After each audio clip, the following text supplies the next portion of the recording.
tidak itu hadis atau tidak. Baca ini sekian ribu kali maka akan dapat ini. Sudah ada tidak kita cek benar hadisnya atau tidak? Hadis riwayat siapa? Sahih atau tidak? Ternyata kita share diamalkan orang, ternyata salah. Bakal diamalkan, tapi apa yang men-share waktu itu kerajuan?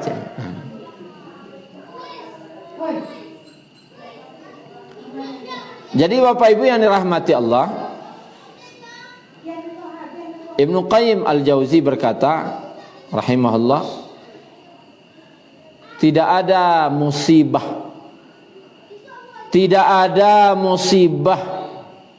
yang paling besar nanti pada hari kiamat kecuali karena menyampaikan berita yang tidak jelas, berita bohong.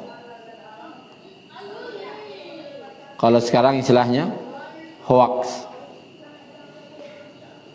Kenapa disebutkan dalam hadis riwayat Muslim? Tahukah kalian orang yang paling merugi?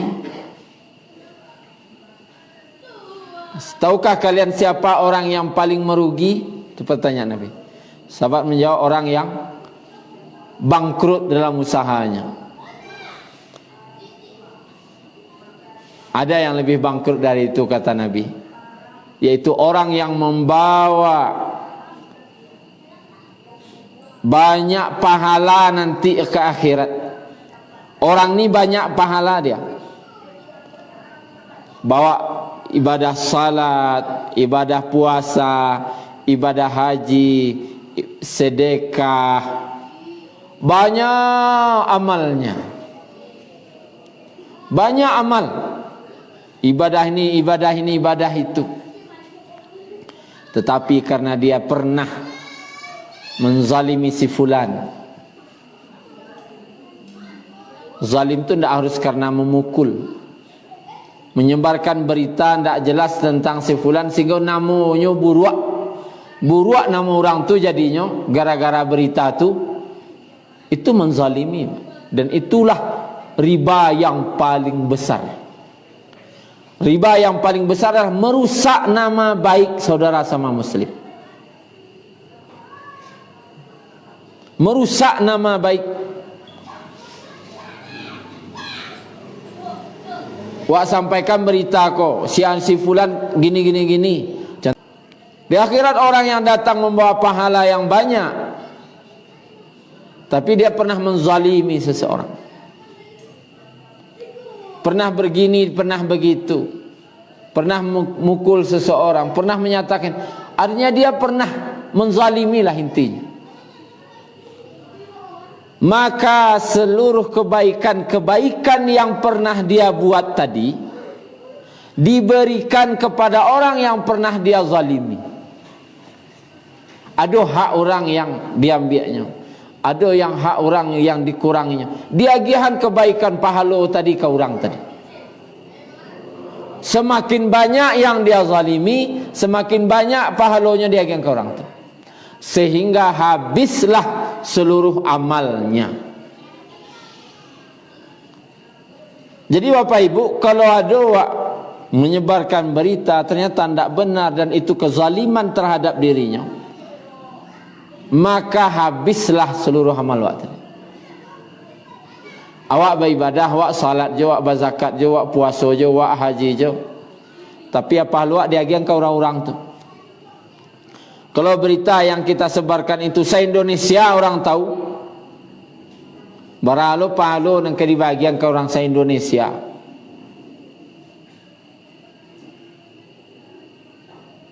Jadi hati-hati. Ini peringatan dari Allah.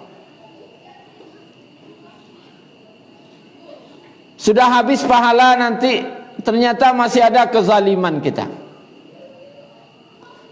Maka akhirnya dosa-dosa orang yang pernah kita zalimi itu diberikan kepada orang yang menzalimi. Manarimo dosa oleh sudah. Dan akhirnya dia dicampakkan ke dalam neraka. Inilah orang yang bangkrut. Awaklah panik beribadah, awaklah salat, awaklah puasa. Tapi gara-gara setiap hari men-share berita yang tak jaleh, habis palo beko.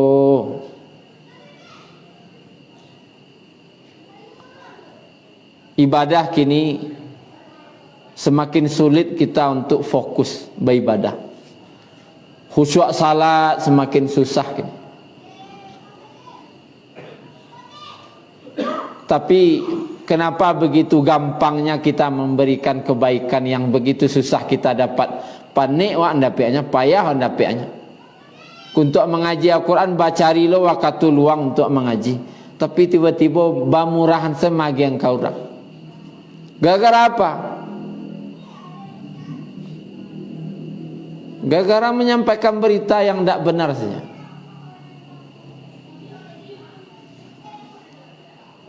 Ibnu Qayyim berkata apa? Inilah musibah terbesar umat saat ini, kecek beliau. Beliau dia tu Pak. Inilah musibah terbesar umat saat ini. Beliau ngecek beliau di abad ke-13. Beliau lahir 1292 Masehi. 1292. Meninggal 3 50 Masehi. Berarti umurnya meninggal umur 58. Di abad ke-13 beliau berkata, ini musibah terbesar umat saat ini. Abad ke-13 itu adalah ada apa ke? Tak ada. Payah mengecek je orang, sebab cari orang tu dulu. Baturi kadang basuo, kadang indak loh. Kini kau mau tahu Pak Sawantanya. Tekan nomor, tak lu tekan nomor, cari nama salah. Telepon. Dan saat itu bisa wak transfer pahala bisa. Kalau wak bagunjang, tiba-tiba wak mempergunjingkan seseorang, bagian pahala wak ke orang tu.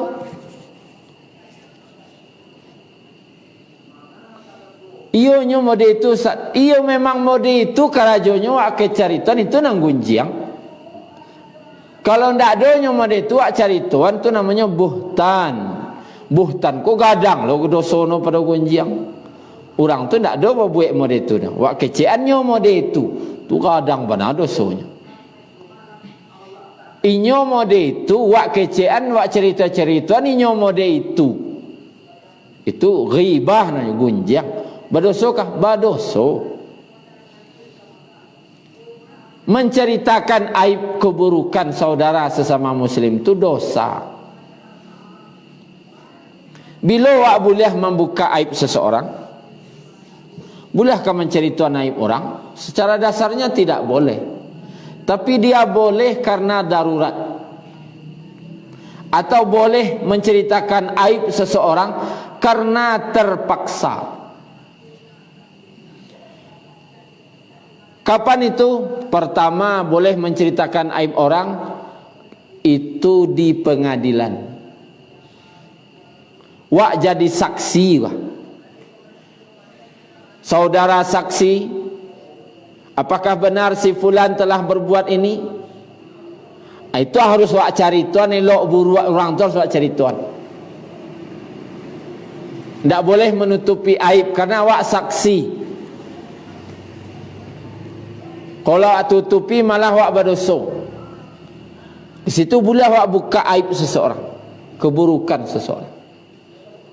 Di sosial media tidak boleh. Jangan sekali-sekali membuka aib orang di sosmed. Habis pahala waktu beko. Iboilah diri waktu. Diri awak ko iboilah. Wak susah untuk beramal tu. Saking sibuknya sulit kini waktu orang bisa beramal. Aja dia agiah lo kau orang setelah payah orang dapat. Jangan buka aib orang di sosmed. Tutupi. Minimal orang macam itu aja satu-satu lo.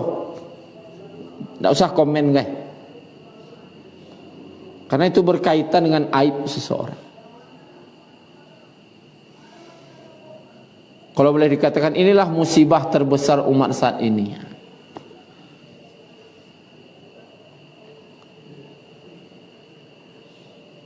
Kemudian kapan boleh lagi? Pertama jadi saksi di pengadilan.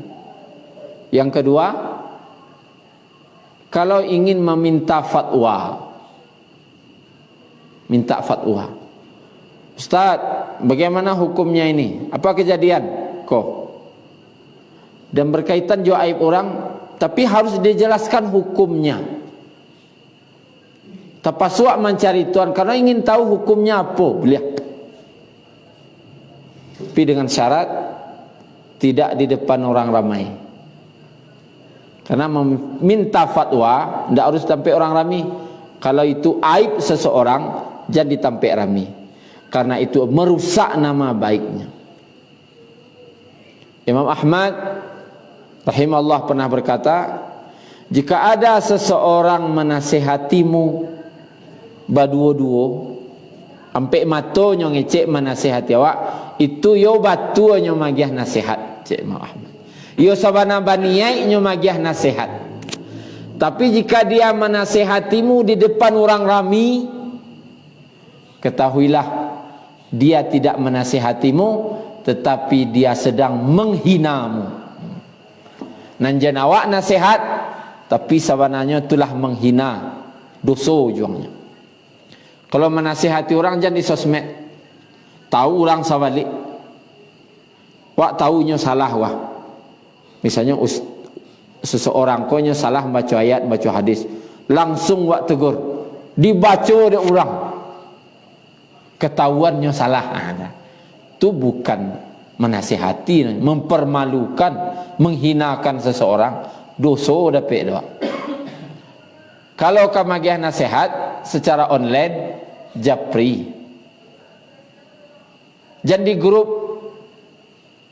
Kalau magiah nasihat orang di grup, dosa jangan. Karena menghinakan orang. Japri saja. Kalau itu berarti baniyai wak menasihati secara japri. Tapi kalau di grup wak nasihati, itulah menghina orang, dosa ujungnya. Maka Bapak Ibu yang dirahmati Allah Subhanahu wa taala, inilah kehati-hatian kita seharusnya untuk zaman ini. Karena ini menghabiskan amal ibadah kita. Dan bisa jadi lah habis amal wak dosa orang nang kedagian kawak leh. Amanarimo dosa orang salah karajual. Dan itu susah, minta maafnya susah. Kalau berkaitan nanti di akhirat ada 3 dosa. Ada dosa itu yang tidak Allah ampuni, namanya syirik. Yang kedua ada dosa yang sangat Allah perhatikan, namanya sesama manusia, kezaliman. Sangat Allah perhatikan. Kenapa? Karena Allah tidak bisa mampuni langsung dah. Harus awak sama awak menyelesaikan dulu. Kalau yang ketiga dosa dengan Allah. Dosa dengan Allah itu hak Allah, nanti mau diampuni mau tidak itu hak Allah. Tapi yang masalah sesama manusia, iku ancak di dunia selesaian dulu baru di akhirat. Karena di dunia aku ndak, di akhirat tu ndak semudah di dunia penyelesaian masalah. Terkadang wak terlalu mudah berkata nantali tali na ijua nan kini nan isu lo di akhirat dia gai. Oh kecek beliau mudah di akhirat. Tidak ada lagi dinar, tidak ada dirham untuk membayar. Tuhan membayar amal pembayar lah. Dan satu amal itu sangat besar nilainya nanti di akhirat. Sabana gadang nilai amal tu. Ada agihan kau orang nan gadang bana tu nilainya. 2 rakaat salat sunat fajar saja, itu lebih baik daripada dunia dan seisinya. Lebih baik dari dunia dan seisinya. Rancak pada dunia di sini sekali salat sunat saja. Aku kediagian kau orang. Tak tanggung bariknya magian. Tapi tak ada lo pembayar di akhirat lain kecuali amal. Maka apa ibu, ancak barilah rilah wak di dunia. Selesai. Minta maaf. Dan maafkan kalau ada kesalahan. Jangan bersangkut-sangkut di akhirat. Apalagi bermusuhan, tidak bertegur sapa sesama muslim. Aku di ayat 10 sananya. Surah Hujurat ayat 10. Innamal mu'minuna ikhwah. Sungguhnya orang beriman itu bersaudara. Badun sana orang beriman kuah. Fa aslihu baina akhawaikum. Maka perbaikilah, apailoilah, damaikanlah di antara 2 saudaramu. Kok ada orang beriman bercakap berdua, damaikan. Ayat ini kata ulama, mangasa 10 orang, mangasa kampung, macik negara, berdua seorang beriman bercakap harus didamaikan. Artinya tidak ada boleh orang beriman kau cakap. Apalagi tidak basapuan. Bara boleh lama tidak sapuan 3 harinya. La yahilu lil muslim ayyahjura akhahu fawqa 3. Tidak halal bagi seorang muslim memusuhi saudaranya lebih 3 hari. Di bara boleh lama 3 hari. Lebih 3 hari wajib berbaikan.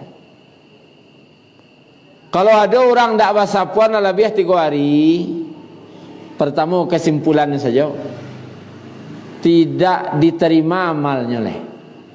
Kemarin hari surah Muslim, Senin Kamis amal ni disetor ke Allah. Tiap Senin Kamis setor ke Allah. Dan ketika Allah terima amal tadi, apa kata Allah dalam hadis qudsi? Fanzuru hadaini. Perhatikan 2 orang kah? 2 orang kau tolong perhatian. Unzuru hadaini. Perhatikan 2 orang tadi. Nendak basapuan lebih 3 hari dah. Dan tahan amalnya hatta tastaliha. Tahan amalnya sampai nyobailoan. Kalau ada di antara awak lebih 3 hari tidak basapuan, maka sejak 3 hari itu, hari kampeknya, seluruh amal tidak Allah terima sampai berbaikan. Adakah pahalanya? Lain, tapi tahan sampai berbaikan. Di salat wa, puasa wa, zakat wa, haji wa, zikir wa, sedekah wa, seluruh ibadah apapun kebaikan ditahan sampai berbaikan. Alun ada wa terima cik pun sat alun lain. Sampai nyo amuah bailoan. Kalau lah lebih 3 hari tidak basapuan. Ada tak orang tak basapuan orang Islam ku tak bailoan lebih 3 hari? Lai. Tolong pailoi dawa. Faslihu, damaikan. Ibu wak dinyo, jadi padian pak. Jangan padian bu. Ibu wak dinyo ndak ada amalnya yang Allah terima lah dah. Kalau ibu wak jadi sanak wak tu, saudara wak sama muslim tu, agak nasihat kayaknya. Jangan mau itu. Ndak batarimu amal beko. Bailo-elo selah lai. Lalu ada orang bakari hati sampai mati ndak bailoan. Bahkan diikrarkannya lo dulu. Putih tulang bau di kuburan ndak kamu mauhan dia. Sampai mati ndak ada maaf dah. Kalau mereka itu bangga wak, oh jangan dia awak nak ngerti satunya amuah mengecek mereka itu. Suka dalam hadis surah Muslim lanjutan hadisnya tadi. Wa may yahjura akhahu fawqa 3. Barang siapa memusuhi saudaranya lebih dari 3 hari, wa huwa mata, lalunya meninggal, mati sebelum berbaikan, alun je beloan sakit mati lah, dakhalan nar, kes langsung masuk neraka. Bakok langsung ustaz, ya amal senak dan anda terima dan kau ditimbang. Dan ditimbang kau lah ya amal. Kau nak ada amal kan kau ditimbang dan terima seindak. Tiba langsung saya campak neraka lah. Dan diperkuatlah dalam hadis Al-Bukhari, la yadkhulul jannah qati'un, tidak akan masuk surga orang yang memutuskan silaturahim. Oh, kini awak yo merasa bangga. Tapi nanti di akhirat penyesalan.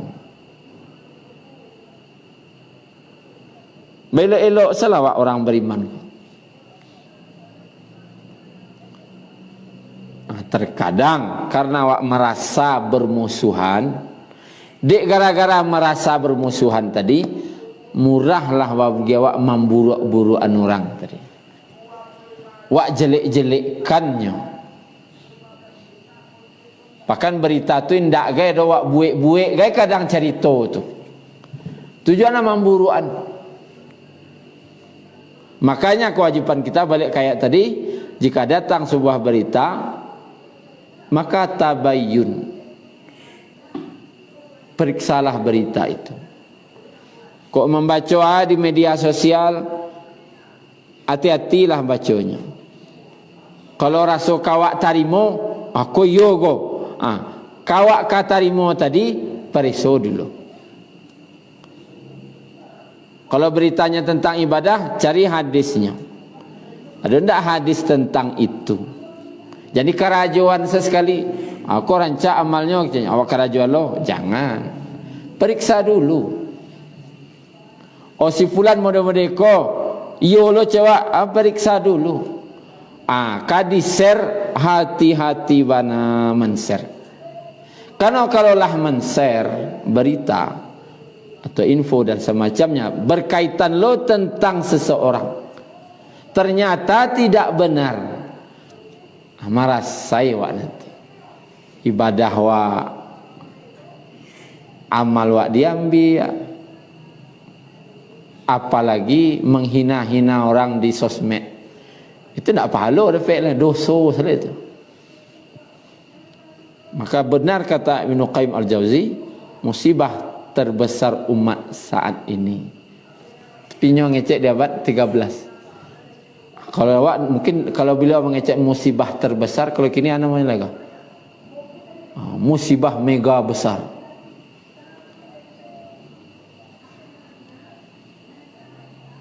Dan ini bila mulai terasa menyesal, nanti kalau sudah di akhirat. Oh di dunia ya tidak salah dah, biasanya. Tapi penyesalan itu datang di akhirat. Kini itulah Bapak Ibu kajian kita tentang tafsir surat Al-Hujurat ayat 6. Mungkin kalau ada yang kabatan